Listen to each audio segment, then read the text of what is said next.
दोस्तों जय मसीह। आप सभी का प्रभु यीशु मसीह के नाम में बहुत बहुत स्वागत है 5 minutes Bible study with pastor Daniel Raj के इस प्रोग्राम में। दोस्तों यदि आप मुझे पहली बार देख रहे हैं, पहली बार सुन रहे हैं, मेरे चैनल को आपने अभी तक सब्सक्राइब नहीं किया है, मैं चाहता हूं कि आप जल्दी से सब्सक्राइब कर लें। आपको करना क्या है दोस्तों, मेरे चैनल को सब्सक्राइब करना है, आइकन बेल प्रेस करना है वो वाला, और याद रखिए डैनियल राज यूट्यूब चैनल से पैसे नहीं कमाता। मेरे पेज को लाइक कर लीजिए क्योंकि मैं वहाँ से लाइव आता हूँ, और आपको करना है कि डैनियल राज के पेज को लाइक करना है, वो प्रेस करना है या फिर क्लिक करना है, और आप मेरे साथ में जुड़ जाओगे ना। दोस्तों मसीह मंथन बैठक व्हाट्सएप ग्रुप ऑलरेडी स्टार्ट हो चुका है, 650 से भी ज़्यादा लोग जुड़ चुके हैं, और ये गलत शिक्षाओं के प्रति एक मुहिम हम शुरू कर रहे हैं। लॉकडाउन के बाद में पहली बैठक मुंबई से होगी, और इसकी तादाद हम लाखों तक ले जाना चाहते हैं ताकि 22वीं पीढ़ी को हम सही शिक्षा, खरी शिक्षा में लोगों को जो है मसीहत पहुंचा सके।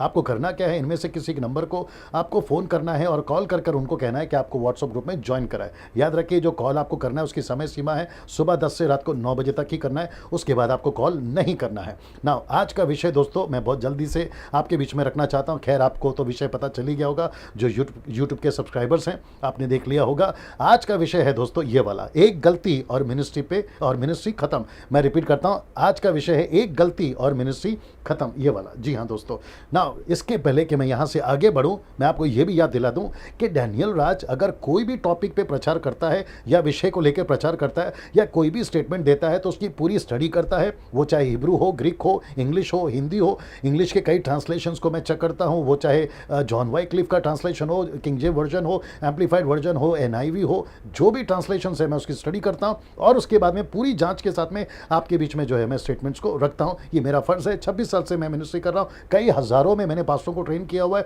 ग्रेट कमीशन का मैं मास्टर ट्रेनर हूँ, और ऐसे करते हुए मैं 26 साल से मिनिस्ट्री कर रहा हूँ, तो मैं बहुत ही रिस्पॉन्सिबिलिटी के साथ में हर एक प्रचार को करता हूँ। इसलिए आप लोग जब सुनते हैं तो बड़े सावधानी से समझे मैं क्या कहता हूँ। हो सकता है कि आपको नहीं पता होगा, लेकिन आपको जानना है, स्टडी करना है, समझना है, उसके बाद में आपको जो है चीज़ों को लेकर चलना है। चलिए यहाँ से मिनिस्ट्री सेविकाई को मैं आगे बढ़ाना चाहता हूँ, ये विषय को आगे बढ़ाना चाहता हूँ। एक गलती और मिनिस्ट्री खत्म। रिपीट करता हूँ, एक गलती और मिनिस्ट्री खत्म। जी हाँ दोस्तों, इस व्यक्ति को आप जान गए होंगे। खतरनाक अंत एक व्यक्ति का हुआ जिसका नाम है मूसा। मूसा एक ऐसा व्यक्ति था जिसको परमेश्वर ने अद्भुत तरीके से चलाया, 6 लाख लोगों को लीड करने में। आप सभी इस बात को जानते हैं। ये वो व्यक्ति था जिसने इजिप्ट से यानी कि मिस्र से, फिरौन के राजा के हाथ से 430 साल की गुलामी से परमेश्वर ने अद्भुत तरीके से इस व्यक्ति के द्वारा लोगों को वहां से छुड़ाया। ये वो व्यक्ति है जिसने व्यवस्था को लाया, ये वो व्यक्ति है जिसने ट्रिब्यूनल को लाया, ये वो व्यक्ति है जिसने व्यवस्था क्या है बताया, ये वो व्यक्ति है जिसके चलते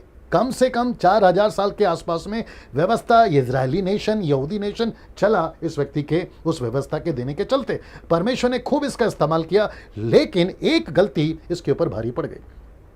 मैं रिपीट करता हूं कि एक गलती इसके ऊपर भारी पड़ गई ना। दोस्तों वो चाहे मूसा हो, अब्राहम हो, इसहाक हो, याकूब हो, पतरस हो, पौलुस हो, दाऊद हो, इन सभी को हम आदर करते हैं, इन सभी को परमेश्वर ने इस्तेमाल किया है बाइबल के अंदर। लेकिन साथ ही साथ एक पहलू वो भी देखना है कि इनकी गलतियों से हम क्या सीख सकते हैं। जैसे 1 कुरिन्थियों 10वां अध्याय वचन 3-4 से अगर आप पढ़ोगे, कहता है कि ये सारी चीज़ें इसलिए लिखी गई ताकि हम इसमें से कुछ सीख सकें। मेरा फर्ज है कि मैं इस एक गलती से आपको कुछ सिखा सकूँ। अगर कोई सेवक मुझे सुन रहा है, वर्शिप लीडर मुझे सुन रहा है, म्यूजिशियंस मुझे सुन रहे हैं, बाइबल टीचर मुझे सुन रहे हैं, या फिर आप सोशल मीडिया से जो प्रचार करते हैं, आप सभी को यह सीखना जरूरी है कि इसके साथ में एक ऐसी गलती क्या हो गई, और साथ ही साथ जो विश्वासी हैं आप भी इस बात को सीखें, समझें और जानें कि वो खतरनाक अंत या खतरनाक गलती क्या है। आपके बीच में रखने जा रहा हूं ना। दोस्तों इसको देखिए, एक गलती मूसा पे भारी पड़ गई। आइए देखते हैं वो कौन सी गलती है। एक ऐसी गलती जिसकी सजा तो मिलनी ही थी, मैं आपको बीच में रखूंगा वो कौन सी सजा है ना। इसको देखिए, लेकिन पहले जानते हैं क्या गलती की और किसने गलती की। जी हाँ दोस्तों, आप सभी जानते हैं मूसा की बात चल रही है, तो वो गलती मूसा से हुई। मूसा के साथ में क्या गलती हुई ना, इसको देखते हैं। मूसा एक ऐसा व्यक्ति जिसको ये नाम मिला था। कौन सा नाम मिला था आप नीचे देख लीजिएगा। उसको नाम मिला था परमेश्वर सा, इंग्लिश में लिखा है एज गॉड। ना मैंने यहाँ पर गॉड का जो स्पेलिंग है जी नहीं डाला, कैपिटल जी नहीं डाला है। वो इसलिए नहीं डाला है क्योंकि परमेश्वर के लिए ही कैपिटल जी डाला जाता है, लेकिन यहाँ पर परमेश्वर ने मूसा को भी अपने जैसा, परमेश्वर जैसा, परमेश्वर सा रखा था। और हिब्रू कहता है, उसका जो ट्रांसलेशन है 430 उसका स्ट्रॉन्ग से, और कहता है कि इलोहिम। तो परमेश्वर ने मूसा को, अगर आप देखोगे चित्र में, तो फिरौन के सामने एक परमेश्वर की तरह खड़ा किया था ताकि वो लोगों को रिहा कर सके, उनको छुड़ा सके। और परमेश्वर ने ऐसा दबदबा फिरौन के सामने रखा कि फिरौन की हालत खराब हो गई और 10 विपत्ति जो कि मैं आपको अभी बताऊंगा उसके चलते वो झुक गया और उसने 6 लाख से भी ज़्यादा लोगों को रिहा कर दिया 430 साल की गुलामी में। और ऐसा दबदबा वाला मूसा था ना। इसको देखिए, ये वो मूसा था जिसके ऊपर 6 लाख लोगों की जिम्मेदारी थी ताकि वो लोगों को लीड करे। ये वो मूसा था जिसने लाल समंदर को पार करा। ये चित्र देख लीजिए, ये वो मूसा था जिसके द्वारा परमेश्वर ने 10 बड़ी विपत्तियां मिस्र पर डाली थी। जी हाँ दोस्तों, विपत्ति क्या आप जानते हैं? ये वो मूसा था जिसने 40 साल जंगल में इजरायलियों की अगुवाई करी। ये चित्र देख लीजिए, ये वो मूसा था जब प्रार्थना करता था तो युद्ध जीतते थे। मूसा के हाथ में परमेश्वर इतना सामर्थ्य देता था, वो जब हाथ उठाता था दुआ में तो लोग जो है इजरायली जो है वो युद्ध जीत जाते थे ना। इसको देखिए, ये वो मूसा था जिससे परमेश्वर आमने सामने बातें करता था। इस तरह से परमेश्वर ने, वो चाहे 10 आज्ञा देना हो या फिर मंदिर कैसा बनाना हो, ऐसे बात करता था मानो कोई अपने दोस्त से बात कर रहा है या अपने भाई से बात कर रहा है ना। इसको देखिए, निर्गमन की किताब 33:11 में आपको बता चुका हूं। ये वो मूसा था जिसको 40 साल इजिप्ट में, फिर दूसरे 40 साल यित्रो के पास यानी ससुर के पास, फिर ये बाकी के 40 साल जंगल में, 120 साल परमेश्वर ने चमत्कारी तरीके से इस व्यक्ति को चलाया। अद्भुत तरीके से 120 साल की मिनिस्ट्री उसको दी। 40 साल इजिप्ट में, 40 साल यित्रो के पास और आखिरी के 40 साल जंगल में। ये वो मूसा था, इस तरीके से परमेश्वर ने चलाया। जब ये मरा तो देखो क्या लिखा है व्यवस्था विवरण 34 का 7 में, मूसा अपनी मृत्यु के समय 120 वर्ष का था, परंतु ना तो उसकी आंखें धुंधली हुई, आंखें धुंधली नहीं हुई जैसे अब्राहम की, इसहाक की, याकूब की, ऐसी धुंधली नहीं हुई। लेकिन साथ में यह भी लिखा है कि उसका पुरुषत्व घटा नहीं। इसका मतलब है कि वो मजबूत था, ना किडनी फेलियर था, ना हार्ट फेलियर था, ऐसी कोई बीमारी नहीं थी। लेकिन ये मरा 120 साल की उम्र में, 120 साल की आयु में। अब इसको क्यों मारा परमेश्वर ने, जिसकी डेड बॉडी या कब्र अभी तक किसी को नहीं पता, लूसीफर तक को भी नहीं पता। अब आप सोच के देखिए, ये ऐसा कैरेक्टर था, एक ऐसा चरित्र था, एक ऐसा व्यक्तित्व था, एक ऐसी शैली थी जिसको मूसा कहते हैं। इस मूसा के साथ में एक ऐसी गलती हो गई, ऐसे सेवक के साथ में क्या गलती की, आइए देखते हैं। इस व्यक्ति ने एक गलती करी, गिनती की किताब उसका 20:8 में दोस्तों आपके बीच में रखने जा रहा हूं। जब पानी नहीं था, दूसरी बार की बात कर रहा हूं, क्योंकि पहली बार जब पानी नहीं था तो चट्टान पे लकड़ी मारना स्वाभाविक था, लेकिन जब दोबारा पानी की जरूरत पड़ी तो लकड़ी नहीं मारना था, और यह था सिस्टम। तो सबसे पहले लिखा है, उस लाठी को ले और तू अपने भाई हारून समेत मंडली को इकट्ठा करके उनके देखते, मंडली के देखते उस चट्टान से बातें कर। ये देखिए, चट्टान से बातें कर, तब वहां अपना जल देगी, और इस प्रकार से तू चट्टान में से उनके लिए जल निकाल कर मंडली के लोगों और उनके पशुओं को पिलाना। यह परमेश्वर ने कहा था कि मूसा तुझे ऐसा करना है। लेकिन जानते हो मूसा ने क्या किया? जी हाँ, ये चित्र देख लीजिए। मूसा ने ठीक इसके विपरीत किया, इसके अपोजिट किया, इसका उल्टा किया। और उसने क्या किया? चट्टान पर, उसका अगला वचन देखिए,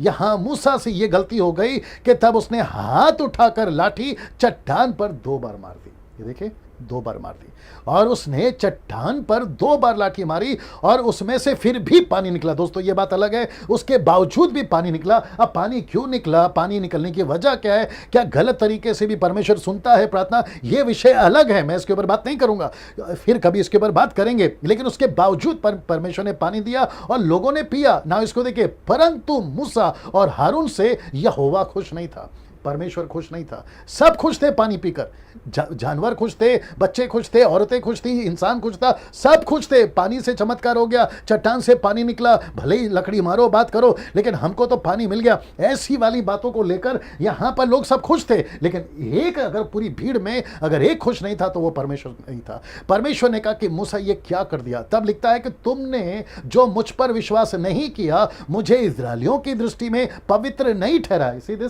ये परमेश्वर का गुस्सा था। मैं आज के सेवकों से बात करूंगा, आज के प्रचारकों से बात करूंगा, मुझ जैसे जो सोशल मीडिया पे बात करते हैं मैं उनसे तक बात करूंगा, वर्शिपरों से बात करूंगा, म्यूजिशियन से बात करूंगा, नेशनल हो इंटरनेशनल हो, मैं सभी से बात करूंगा। परमेश्वर की दिलचस्पी इसमें है। परमेश्वर कहता है कि तुम चमत्कार क्या करते हो, मुझे इसमें कोई दिलचस्पी नहीं है। तुम हाथ रखते हो, लोग नीचे गिरते हैं, तुम प्रार्थना करते हो, मीठा पानी हो जाता है, तुम प्रार्थना करते हो, बटुए में 200 का नोट डबल हो जाता है, तुम प्रार्थना करते हो तेल पे, पानी पे, तुम क्या करते हो, मुझे उससे कोई लेना देना नहीं है। मुझे सिर्फ इससे मतलब है कि मेरी पवित्रता को तुमने लोगों के सामने क्यों नहीं रखी। ये गलती अगर मूसा से हुई दोस्तों, यही गलती आज आपसे कहीं ना हो जाए, इसलिए ये वीडियो बना रहा हूं। बड़े ध्यान से समझना होगा। जितने क्राइस्ट के फॉलोवर्स हैं जो अभी मुझे सुन रहे हैं, मैं आप सभी से एक एक व्यक्ति से अभी बात कर रहा हूं, क्या परमेश्वर को आपने अपने चर्च में पवित्र ठहराया?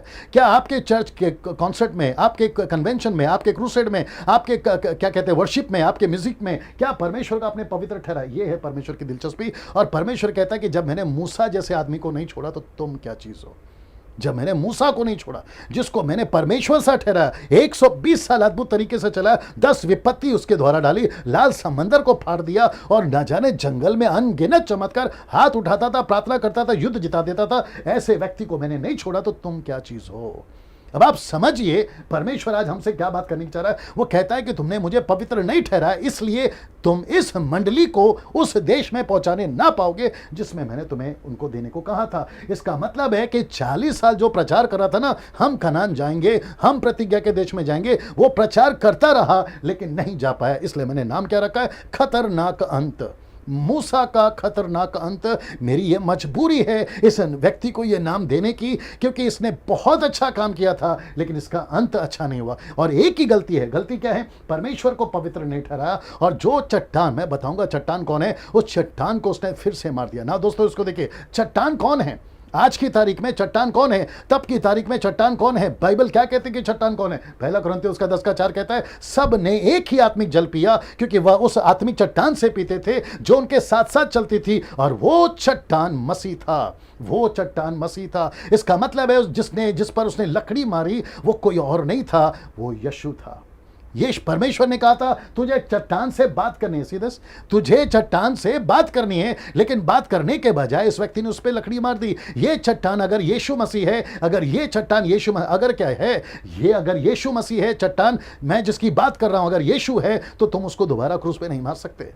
और मूसा ने यही गलती करी, और इसी को पौलुस भी कहता है इब्रानी किताब में, अगर वो यीशु मसीह तुम्हारे पापों के लिए मरा है, अगर तुम गलतियां करते हो तुम फिर से उसको क्रूस पे चढ़ाते हो, फिर से उसके ऊपर कीले लगाते हो, ये गलती परमेश्वर कहता है मैं बर्दाश्त नहीं करूंगा। और उसके चलते परिणाम ये हुआ कि उसने चट्टान पर लकड़ी मार दी, और ये गलती उसके ऊपर भारी पड़ी ना। इसको देखिए, क्या इस बात को मूसा नहीं जानता था कि यीशु चट्टान है, या चट्टान परमेश्वर है, या चट्टान के साथ में वो चल रहा है जो परमेश्वर है, जो पानी उसको दे रही है? जानता था। कहां लिखा है? व्यवस्था विवरण उसका 32:4 में। वो खुद प्रार्थना कर रहा है, वो खुद कह रहा है। कौन कह रहा है? मूसा खुद कह रहा है वो चट्टान है, परमेश्वर यहोवा चट्टान है। वो कह रहा है कि वो चट्टान है, उसका काम खरा है, उसकी सारी गति न्याय की है, वह सच्चा ईश्वर है, उसमें कटिलता नहीं है, वह धर्मी और सीधा है।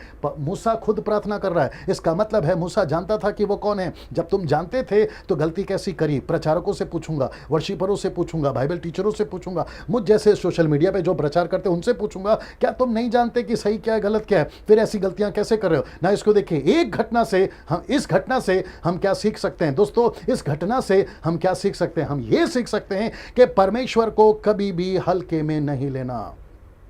मैं फिर से रिपीट करता हूं, परमेश्वर को कभी भी हल्के में नहीं लेना। ये शब्द को देख लीजिए आप। मैं रिपीट करता हूं, परमेश्वर को हल्के में कभी नहीं लेना। और मूसा ने यही गलती करी। मूसा ने यही गलती करी। मिनिस्ट्री करते करते, सेवा करते करते, हर संडे, हर शुक्रवार, हर बुधवार आप भी सेवा करते करते, अरे रूटीन हो गया है ना। अरे ये तो कैजुअल है, अरे गाना गाना तो कैजुअल है, अरे रूटीन है, अरे प्रचार तो मैं ऐसे ही कर लेता हूँ, अरे मीटिंग तो मैं ऐसे ही कर लेता, अरे चमत्कार तो मेरे साथ ऐसे ही हो जाते हैं। और उसके चलते हम परमेश्वर को जो है मजाक में लेना शुरू कर देते हैं, और यहीं पर मिनिस्ट्री खत्म हो जाती है। मैं आप सभी को इस वीडियो के द्वारा वार्न करना चाहता हूँ। मैं सभी को वार्न करना, मुझे पता है टाइम बहुत ज़्यादा जा रहा है, लेकिन इस बात को समझिए। इस वीडियो को दोस्तों जितना हो सकता है आप कईयों को शेयर करिए, प्रचारकों को भेजिए, पास्टरों को भेजिए, इसका लिंक कॉपी करिए, व्हाट्सएप पे भेजिए, फेसबुक पे भेजिए, आप जहां भेज सकते भेजिए। क्योंकि अगर हमने इस मूसा से इस बात को नहीं सीखा और गलतियों पे गलती करते चले जाएंगे, तो फिर परमेश्वर कहेगा कि मैंने ये वीडियो बनाने को कहा था डैनियल राज को, मैंने तुम तक ये बात को पहुंचाई थी, तो तुमने उससे सबक क्यों नहीं सीखी? न्याय के दिन प्रभु पूछेगा।